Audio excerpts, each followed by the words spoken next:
তো আমি নিচে গিয়ে গোপালকে খেতে দিয়ে আসলাম, আর মাম্মাও নিচে ওর বাবার কাছে আছে। দেখালাম সব আলমারি খুলেছি, সব শাড়ি টাড়ি বার করে রেখেছি। এখন রোদ্দুর উঠেছে, ভাবছি সব শাড়িগুলো ছাদে মেলে দেবো। আর মাম্মা এখন একটুখানি ঘুমাচ্ছে, তো হলো তাড়াতাড়ি রোদ্দুর দিয়ে দিই। তাই যে আমি ছাদে এখানে মাদুর পেতে দিয়েছি, এর উপরে শাড়ি দিয়ে দেবো। আর আজকে দেখো নীল আকাশ, অনেক দিন পর নীল আকাশ দেখছি, কারণ এবছর প্রচুর বৃষ্টি হচ্ছে।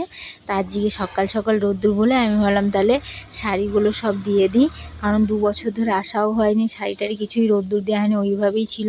তো শাড়িগুলো না কেমন একটা যেন হয়ে গেছে।